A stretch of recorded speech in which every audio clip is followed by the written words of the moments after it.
સાથે ગુજરાત ફર્સ્ટનું બઝર વાગી ચૂક્યું છે। સૌપ્રથમ વાત કરીશું વાવ પેટા ચૂંટણી વિશે, જેના પર સૌ કોઈની નજર હતી। જાણે કે કોઈ વિધાનસભાની ચૂંટણી થતી હોય આખા રાજ્યની, તે પ્રમાણેનો માહોલ વાવમાં જોવા મળ્યો। અને જે હવે એક્ઝિટ પોલના તારણ આવ્યા છે તે પણ ખૂબ જ રસપ્રદ છે। આપને ફરી એકવાર કહી દઈએ કે એક્ઝિટ પોલ હોતા નથી। તમારો એક્ઝિટ પોલ 23 નવેમ્બરે આવવાનો છે, પરંતુ જે એક્ઝિટ પોલ આવ્યો છે તે વિશે વાત કરીશું અમે। ઘણા બધા જે પત્રકારો છે ઘણા સમયથી બનાસકાંઠા ઉત્તર ગુજરાતને તે કવર કરતા આવ્યા છે, ખાસ વાવ પર જેની નજર હોય છે તેવા ઘણા બધા પત્રકારો સાથે ગુજરાત ફર્સ્ટે વાતચીત કરી હતી। તેઓ શું કહી રહ્યા છે તે વિશે વાત કરીશું। અમારી સાથે ભાજપ પ્રવક્તા પણ જોડાઈ ગયા છે, તેમની સાથે પણ સંવાદ કરવાના છીએ। ઘનશ્યામભાઈ ગઢવી, આપનું ગુજરાત ફર્સ્ટમાં સ્વાગત છે।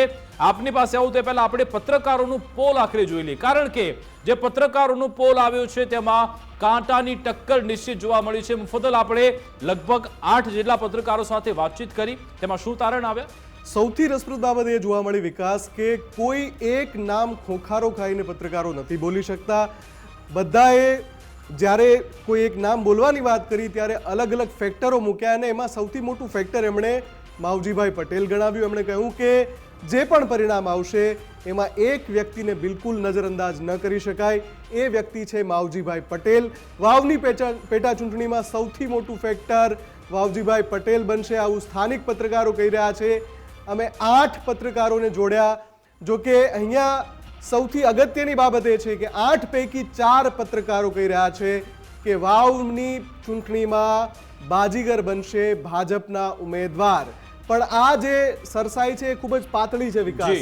4 પત્રકારો કહી રહ્યા છે કે ભાજપના ઉમેદવાર જીતવાના છે, સ્વરૂપજી ઠાકોર જીતવાના છે। બીજી તરફ 3 પત્રકારો કહી રહ્યા છે કે કોંગ્રેસના ઉમેદવાર ગુલાબસિંહ પણ જીતી શકે છે। એક પત્રકાર કહી રહ્યા છે કે માવજીભાઈ કદાચ એ જ મેળવી જાય। બિલકુલ, એટલે કે 8 પત્રકારો, જેમાંથી 4 પત્રકારોએ ભાજપને મત આપ્યો છે, તેમને તક આપી છે, 3 પત્રકારોએ કોંગ્રેસને તક આપી છે, અને એક પત્રકાર કર્યા છે કે અહીંયા માવજી પટેલ અહીંયાથી બાજી મારી રહ્યા છે। ઘનશ્યામભાઈ, ખૂબ જ પાતળી સરસાઈ આપને આ એક્ઝિટ પોલમાં મળી છે। તમામનો એક અંશ છે, પહેલા એ સાંભળી લઈએ, પછી આપણે ઘનશ્યામભાઈ પાસે સવાલ પૂછીએ। તો એ પત્રકારો શું કહી રહ્યા છે એમનો એક અંશ અમને સંભળાવી દો। માવજીભાઈએ ચૌધરી વોટ જે આમ ભાજપના જ કહેવાય, પણ એમાં કંઈક ભાગલા પડ્યા છે। તેમજ ઇતર કોમ જો ભાજપ તરફી ઢળે છે તો ભાજપને કોઈ વાંધો આવી શકે નહીં, પણ ગુલાબસિંહનું પણ એટલું જ વર્ચસ્વ છે। એટલે આ ચૂંટણીમાં ક્યાંક ઓછા વધતા અંશે ભાજપની સામાન્ય જીત ગણી શકાય એવું મારું માનવું છે। માવજીભાઈ પટેલને કમસે કમ 30-35 હજાર પ્લસ જો વોટ મળે તો ગુલાબસિંહ રાજપૂત આરામથી જીતી શકશે એમ છે। અને જો 25 થી 20 હજાર વચ્ચે જો માવજીભાઈને વોટ મળશે તો ભાજપમાં જે સ્વરૂપજી ઠાકોર છે એ જીતી શકે એમ છે। માવજીભાઈ નુકસાન કરે છે તો એ 60 થી 70% કોંગ્રેસને કરે છે અને 30 થી 40% ભાજપને કરે છે। અને જે નુકસાન માવજીભાઈ કરી રહ્યા છે એ મોટા ભાગે કોંગ્રેસને કરે છે, 60 થી 70%, ભાજપને 30 થી 40% કરે છે। આવું મારું સ્પષ્ટપણે માનવું છે। જે માવજીભાઈ અપક્ષ ઊભા હતા એ જો 35 થી 40 હજાર મત લઈ જાય અને જો ગેનીબેન ઠાકોર એ ઠાકોર સમાજના 30,000 મત 30% જેટલા મત લઈ જાય તો કોંગ્રેસની જીત થાય એવું છે। બાકી આ બંનેની અંદર જે ઓછા મત આવ્યા તો કોંગ્રેસની જીત થતી નથી। એટલે અહીં અત્યારે કોઈ પણ કહી શકતું નથી કોણ જીતશે। એટલે ટપમાં ટપ અત્યારે ચૂંટણી ગણાય છે। એટલે વિકાસ, સૌથી મોટું ફેક્ટર બધા જ ગણાવી રહ્યા છે કે માવજીભાઈ બનવાના છે, માવજીભાઈ જ નક્કી કરવાના છે કે વાવની પેટા ચૂંટણીમાં જીત કોને મળવાની છે। માવજીભાઈ પોતે જીતશે એ વાત નથી કહી રહ્યા, પણ ફેક્ટર એ બનવાના છે એ બધા કહી રહ્યા। બિલકુલ, અને આપણા ભૂતકાળના જે પરિણામ છે તે પણ આપણે જોયેલા છે। ઘનશ્યામભાઈ, કેટલો વિશ્વાસ છે કે આ ભાજપ આ બેઠક જીતશે, કે પછી થોડું ડગુમગુ છે, થોડા શ્વાસ થોડા વધી ગયા છે આ એક્ઝિટ પોલ અને જે આખી ચૂંટણી રહી તેનાથી? આમાં કોઈ જ ડગુમગુ નથી, અને હું વાસ્તવિકતાની વાત કરું છું। ભારતીય જનતા પાર્ટી સારા સન્માનજનક મતોથી જીતશે। હા, ચોક્કસ ત્રિપાંખ્યો જંગ થયો એટલે જે પણ જેની લીડ હોય એમાં થોડી લીડ ઘટશે એ નક્કી છે, કારણ કે જે અપેક્ષાઓ જે લીડની હતી એટલી લીડ નહીં આવે। પણ ભારતીય જનતા પાર્ટી સન્માનજનક મતોથી વાવ વિધાનસભા જીતવાની છે અને એ આપણે 23 તારીખે આપને ખ્યાલ આવશે.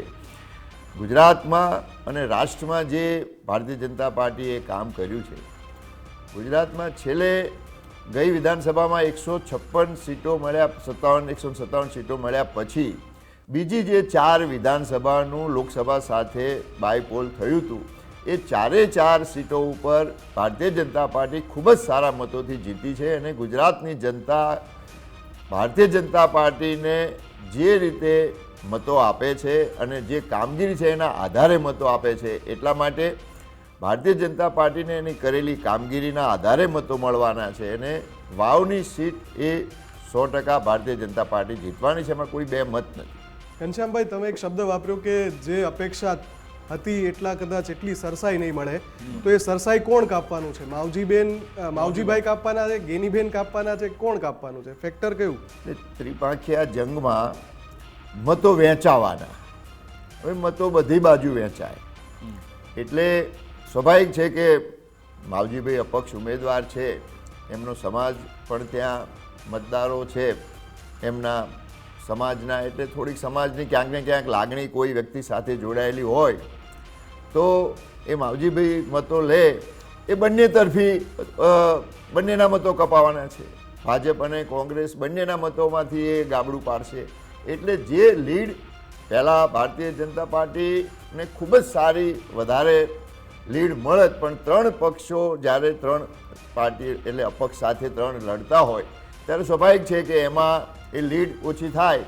એટલે ભારતીય જનતા પાર્ટી ફરીથી આપને કહું છું બહુ સારા સન્માનજનક મતોથી જીતવાની છે, પણ જે પહેલાં 2 જ પાર્ટીઓ લડે અને જે લીડનો જે તફાવત રહે મતોનો એમાં ઓછો થશે.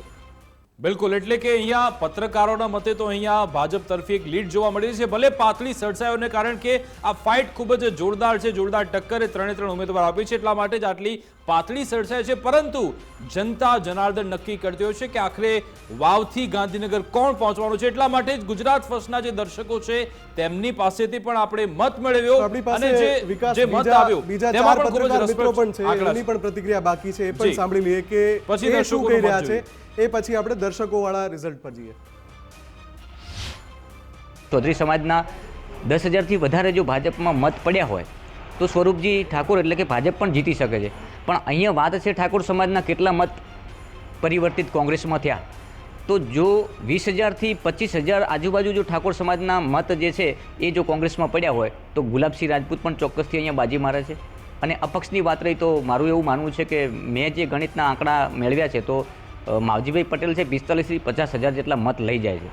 આ જે મત લઈ જાય છે એ ચોક્કસથી સીધો ભાજપને ફટકો પડી શકે. જાતિવાદ ચાલે તો પણ માવજીભાઈ બાજી મારી જાય એવી શક્યતાઓ હતી, પણ શંકરભાઈએ પછી પાછળથી નિવેદન આવતા જો ચૌધરી સમાજ જો એકતરફી વોટ થયું હોય તો સ્વરૂપજી બાજી મારી જાય છે. અને આમ જોવા જઈએ તો જે મતો થયા એ ગણતરીએ જોવા જઈએ તો પણ કોંગ્રેસ જ જીતે છે અને કોંગ્રેસની જીત થાય એવું પણ 100% ઘણી બધી જગ્યાએ હું પણ 0 ગ્રાઉન્ડ ઉપર હતો ત્યારે મેં પણ ઘણું બધું સર્વે કર્યું, ત્યાં પણ મને ઘણું બધું જોવા મળ્યું.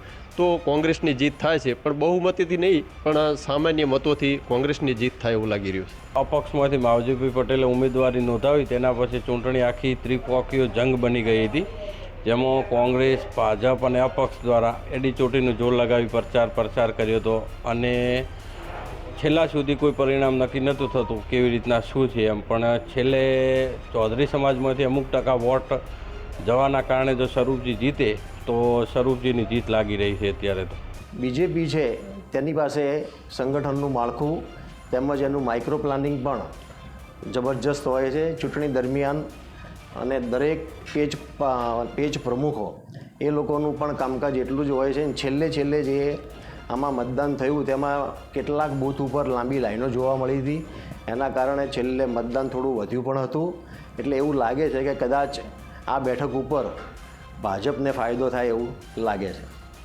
એટલે કે પત્રકારો કહી રહ્યા છે કે આમાં ભાજપને ફાયદો મળે, પરંતુ થોડા અચકાઈને કહી રહ્યા છે, એમ ખોખારીને કહી શકતા નથી કે આ બેઠક સીધી જ ભાજપના હાથમાં આવી રહી છે. બીજી બાજુ આ એક્ઝિટ પોલમાં સતત અપડાઉન આવી રહ્યા છે. ગુજરાત ફર્સ્ટે તેના દર્શકો પાસેથી પણ પોલ કરાવ્યો, તેમનો પણ મત મેળવ્યો અને તેમાં અહીંયા દર્શકો કહી રહ્યા છે 50 થી 55% દર્શકો એવા છે જે કહી રહ્યા છે ભાજપના ઉમેદવાર જીતે છે. સાથે સાથે પાછળ ગુલાબસિંહ રાજપૂત પણ છે. 45% દર્શકો એવા છે જે કહી રહ્યા છે કે અહીંયા ગુલાબસિંહ રાજપૂત જીતી રહ્યા છે. યુટ્યુબ પર લાઈવ દર્શકો પાસે અમે જે અભિપ્રાય માંગ્યો તેમનો મત મેળવ્યો તેમાં પણ જોરદાર રસાકસી જોવા સૌથી મળી. રસપ્રદ બાબત એ છે કે આ આંકડો સતત અપડાઉન થઈ રહ્યો છે, એટલે એકદમ ક્લોઝ કોલ, નેક ટુ નેક. 50-55 થાય, પાછું 45 આવે. પણ અત્યારે જે આપણી પાસે છેલ્લો અપડેટ છે, ભાજપના ઉમેદવાર જીતી રહ્યા છે એવું યુટ્યુબ પર લાઈવ દર્શકો પણ કહી રહ્યા છે અને કોંગ્રેસના ઉમેદવાર પણ જીતી રહ્યા છે એવું 45% દર્શકો કહી રહ્યા છે. એટલે ત્યાં પણ કાંટાની ટક્કર ચાલી બિલકુલ. અને એમાં માવજીભાઈ પોતાના 20-30% લઈને ચાલી રહ્યા છે. હવે આ 20-30% કોના કપાય છે તેના પર નજર રહેશે. અમારી સાથે રાજકીય વિશ્લેષક ડોક્ટર વિશાલ પટેલ પણ જોડાઈ ગયા છે, તેમની સાથે વાતચીત કરીશું. ડોક્ટર વિશાલ, આપનું આકલન શું છે? કારણ કે જે પત્રકારો સાથે મેં વાતચીત કરી તો બધાએ કીધું કે કોઈ કહે છે સ્વરૂપજી ઠાકોર, કોઈ કહે છે ગુલાબસિંહ રાજપૂત. દર્શકોમાં પણ થોડી અસમંજસ છે. કેમ આટલી બધી આ અસમંજસ છે? કેમ એક ખોખારીને કોઈ કહી શકતું નથી કે ભાઈ કોંગ્રેસ જીતી જશે કે ભાજપ જીતી જશે? અસમંજસની વાત કરીએ તો પહેલેથી વાવથરાદની જે ચૂંટણી છે તે પહેલેથી રસપ્રદ રહી હતી અને જે રીતે ગેનીબેન એ વખતે પણ જ્યારે ગેનીબેનની સીટની વાત કરવામાં આવતી હતી ત્યારે પણ જે રીતે ભારતીય જનતા પાર્ટી જીતી જશે જે રીતેના દાવા હતા, પરંતુ જ્યારે આપણે છેલ્લે રિઝલ્ટ જોયું ત્યાં ક્યાંક ગેનીબેનનો વિજય થયો હતો, ત્યારે એ પછીથી લઈ અત્યારે જે રીતે ગુલાબસિંહ રાજપૂત, સ્વરૂપજી ઠાકોર અને માવજીભાઈ ચૌધરી, ત્યાં આગળ આપણે કોમ્યુનિટીનું જોઈએ કે જોર સૌથી વધારે ચાલ્યું હતું કે જે ચૌધરી સમાજના જે પ્રોડક્ટિવ વોટ જે કહી શકીએ કે જે માવજીભાઈ ચૌધરી જ્યારે એન્ટ્રી લીધી ઇલેક્શનની અંદર કે હવે અપક્ષ તરીકેમાં એ ઉમેદવાર તરીકે જાહેર થશે, ત્યારે સૌથી વધારે ઝટકો જે હતો એ ભારતીય જનતા પાર્ટીની અંદર જોવા મળ્યો હતો. કારણ કે જે વોટ શેરિંગ જે કહીએ કે વોટ શેરિંગનો સૌથી વધારે માવજીભાઈ જે ચૌધરી જે છે એ વોટ શેરિંગમાં જે ભારતીય જનતા પાર્ટીના જે પ્રોડક્ટિવ વોટ જે કહી શકીએ કે જે પ્રોડક્ટિવ વોટ કે એ ભારતીય જનતા પાર્ટીમાં જવાના હતા એ 50% વોટ જે છે ડિવાઇડેડ થઈ ગયા. એટલે ત્યાં આગળ જે છે એ વોટનું ડિવિઝન થઈ ગયું. અને જે ગુલાબસિંહ રાજપૂતની જે વાત કહીએ કે ત્યારે આપણે જે રીતે જોવામાં આવ્યું છે ને અત્યારે જે રીતે જો પત્રકારો પણ કહી રહ્યા છે કે જે મંત્રીમંડળ આખું ઉતારવામાં આવ્યું અને જે રીતે જોરશોરથી પ્રચાર કરવામાં આવ્યો અને તે ભારતીય જનતા પાર્ટીનું પહેલેથી જે રીતે માઇક્રો પ્લાનિંગ રહેલું છે, બૂથ ટુ બૂથનું જે રીતે રહેલું છે એ રીતે આ ચૂંટણીની અંદર પણ સેમ વસ્તુ જોવા મળી. પરંતુ જે ઇન્દ્ર વિજયસિંહ ગોહિલ કે જેમણે કોંગ્રેસ તરફથી જે આવીને જે રીતે પ્રચાર પ્રસાર અને જે રીતે નીચેનું માઇક્રો પ્લાનિંગ ફરીથી એમણે જે ઇન્દ્ર વિજયસિંહ ગોહિલ જે આવ્યા હતા અને એમનું જે પ્લાનિંગ જે છે ક્યાંક કોંગ્રેસ તરફી પાછું જોવા મળી શકે છે. કારણ કે જે રીતે પણ આમાં વિશાલભાઈ મારે એટલા માટે કહું છે કારણ કે જો 2022ના હું પરિણામ જોઉં, સ્વરૂપજી ઠાકોરને 86,000 મત ત્યારે મળ્યા હતા, તેમને ફક્ત 16,000 મત બાકી હતા ગેનીબેનને હરાવવા માટે. એ જે 27,000 વધારે કરતા વોટ અપક્ષ ઉમેદવાર લઈ ગયા હતા. અને આ વખતે જો અપક્ષ ઉમેદવારનું જે ફેક્ટર છે એ જો ભાજપ તરફી રહ્યું એટલે કે સ્વરૂપજી ઠાકોર પાસે 86,000 જેટલા વોટ તો છે જ, પરંતુ જો બાકીના 10-15,000 વોટ તેમની પાસે આવી ગયા અને તે વખતે તો ગેનીબેન ઠાકોર હતા એટલે કદાચ તે હારી ગયા, આ વખતે ગુલાબસિંહ રાજપૂત છે, શું આ ફેક્ટર સ્વરૂપજી ઠાકોરના સમર્થનમાં જાય? સ્વરૂપજી ઠાકોરના સમર્થનની અંદર જવાની અંદર જે તમે વાતચીત કરી રહ્યા છો, પણ જે રીતે ગુલાબસિંહ રાજપૂત એમના દાદા જે છે હેમાજી રાજપૂત એ ઘણા સમયથી ધારાસભ્ય પણ રહી ચૂકેલા છે અને જે રીતે એમનો જે દબદબો છે અને જે રીતે સ્વરૂપજી ઠાકોરનો પ્રચાર પ્રસાર જોવા જઈએ કે જે ગુલાબસિંહ રાજપૂતનો પ્રચાર પ્રસાર જોવા જઈએ એ મુજબ ભારતીય જનતા પાર્ટીએ જે આગલા દિવસે જે રીતે કતલની રાત કહીએ એ રાત્રે જે છે એ બહુ જ માઇક્રો પ્લાનિંગથી એ લોકોએ જે રીતે નીચેના માણસ સુધી છેક છેલ્લેના માણસ સુધી કે તમે એક માણસ છે તો એક માણસ 10 માણસને લઈને આવશે અને એમના તરફ વોટિંગ થશે એ રીતેનું જે પ્લાનિંગ કર્યું છે, જેની અંદર જે લાસ્ટ ટાઈમ સુધીમાં જે આંકડાઓ જોવા જઈએ કે અને જે રીતે વોટિંગના આંકડાઓ જોવા જઈએ અને જે રીતે વોટિંગનું જે છેલ્લે જોર વધ્યું કે જે લાસ્ટ છેલ્લા અવરની અંદર જે કહીએ કે જે વોટિંગના આંકડા વધ્યા એ મુજબ ક્યાંક ભારતીય જનતા પાર્ટીનું મેનેજમેન્ટ ક્યાંક આગળ કામ આવ્યું છે. પરંતુ જે રીતે વાવથરાદની અંદર બે વસ્તુ છે કે વિકાસની રાજનીતિ પણ આપણે એક વસ્તુ જોવા જઈએ કે જે વિકાસ કહીએ કે ભારતીય જનતા પાર્ટી પણ ત્યાં આગળ એમનું શાસન રહી ચૂક્યું છે અને કોંગ્રેસનું પણ શાસન રહી ચૂક્યું છે. અને ઘણા પત્રકાર મિત્રો જ્યાં લાઈવ ગયેલા છે ત્યાં આગળ જે ફેક્ટર જે છે અમુક જે ગામડા જે કહીએ કે જ્યાં વીજળીનો પણ બહુ અભાવ છે, પાણીનો પણ બહુ અભાવ છે, એટલે આ જે ફેક્ટર છે આ ફેક્ટરની અંદર જે પ્રજાનો મત જે છે એ આપણે કહીએ કે વિશાલ તમને અટકાવીશ, મારો એક સિમ્પલ સવાલ છે. પરિણામ જે આવશે એ તો 23મી સ્પષ્ટ થઈ જશે, પણ જે પરિણામ આવશે એમાં ડિસાઇડિંગ ફેક્ટર કોણ હશે?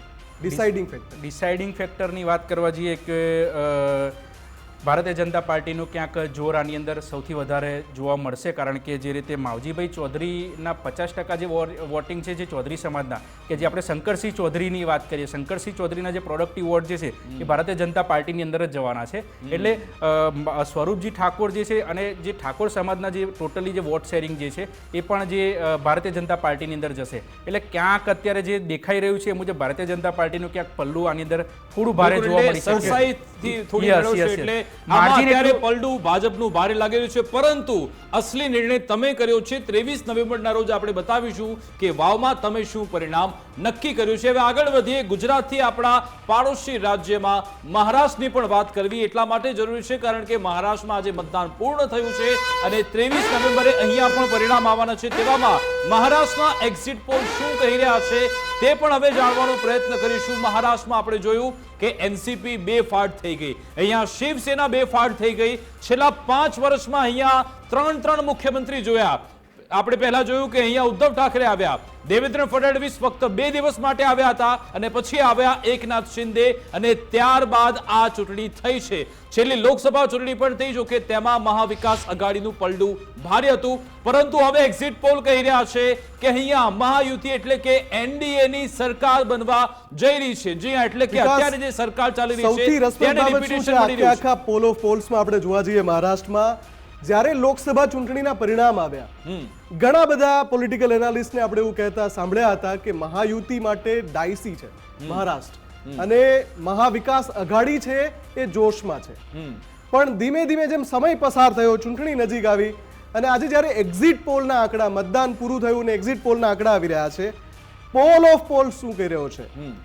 જે મહાયુતિ છે એનડીએ 153 બેઠકની આસપાસ મેળવી શકે છે અને બહુમતીનો આંકડો આસાનીથી કેક વોક પાસ કરી શકે છે મહાયુતિ.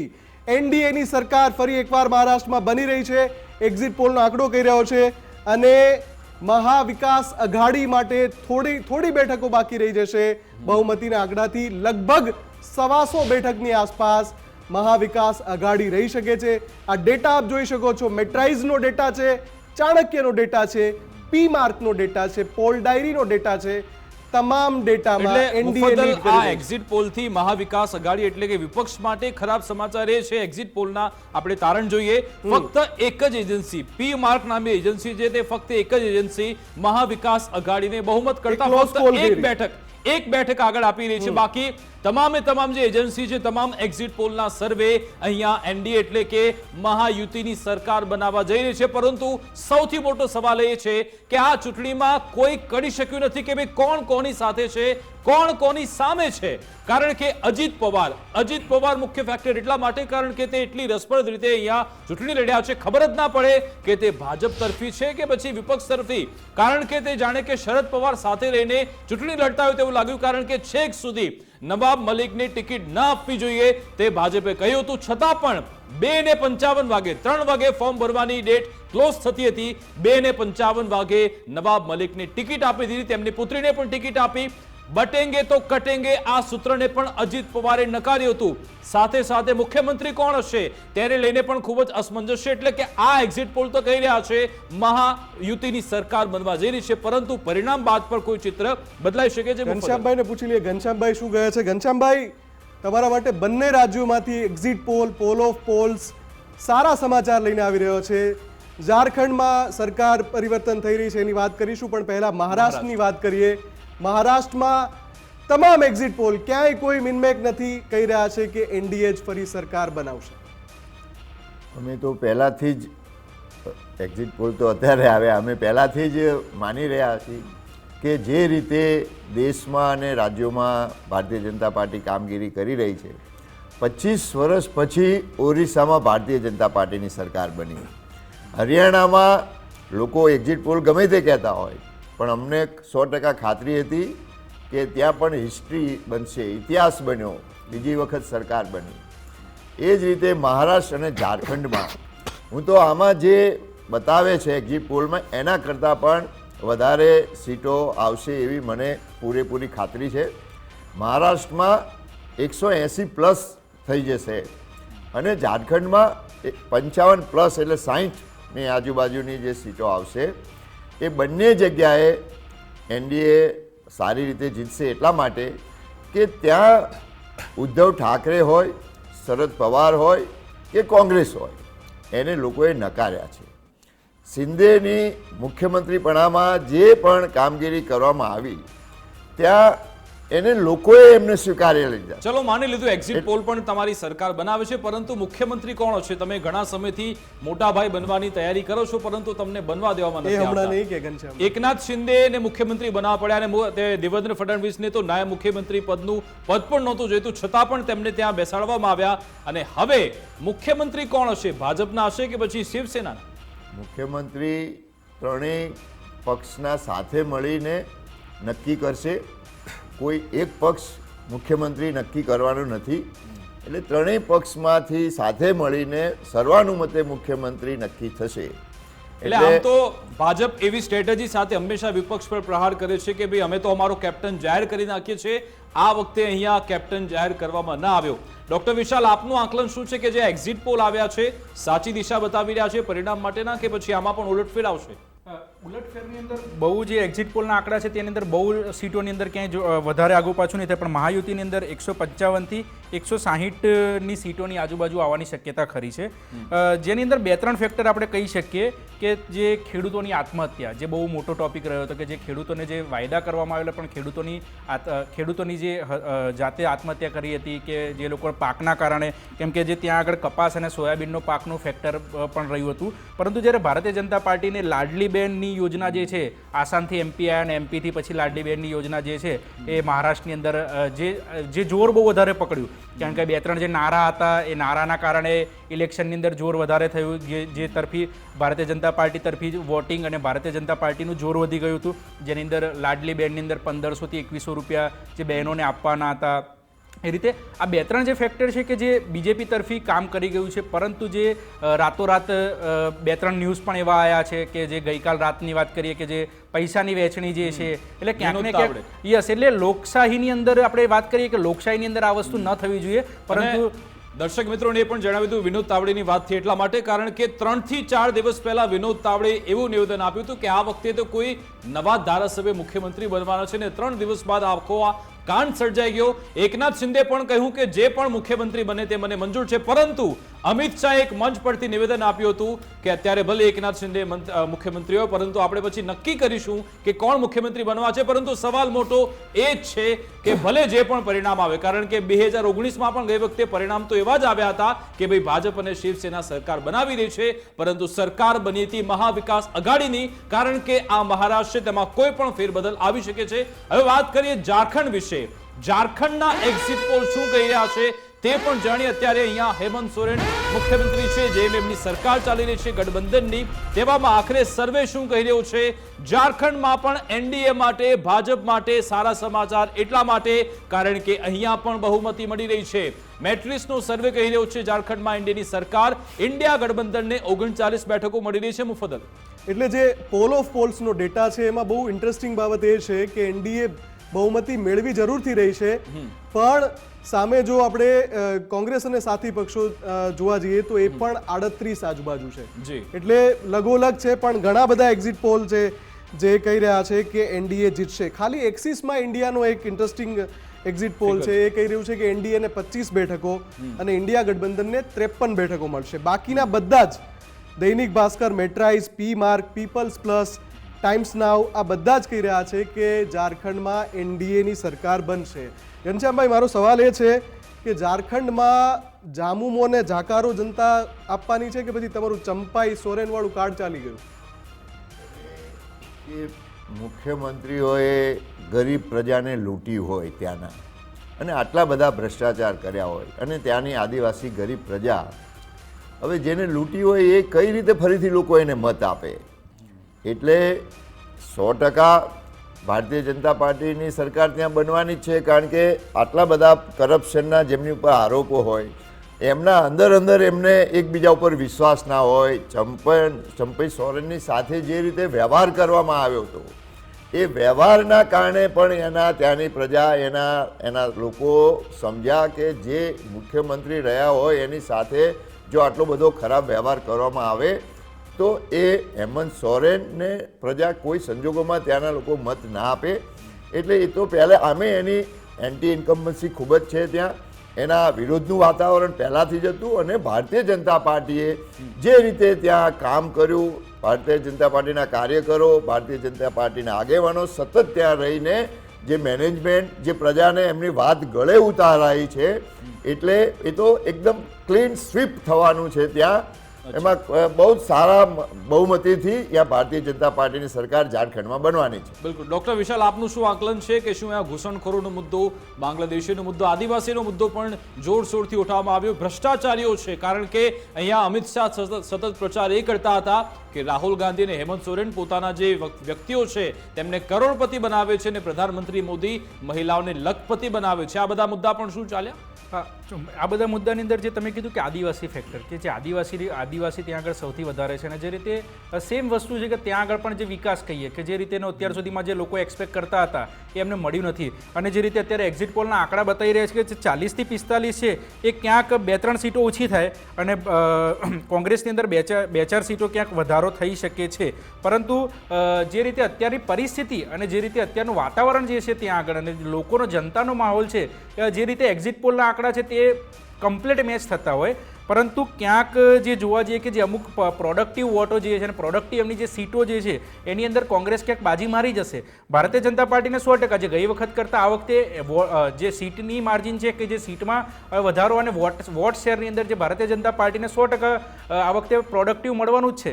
પણ જે આપણી જે અસમંજસની વાત છે કે જે અધરની સીટો જે છે, અધર સીટની અંદર જે 3 થી 5 છે એ ક્યાંક 5 થી 7 થઈ શકે છે.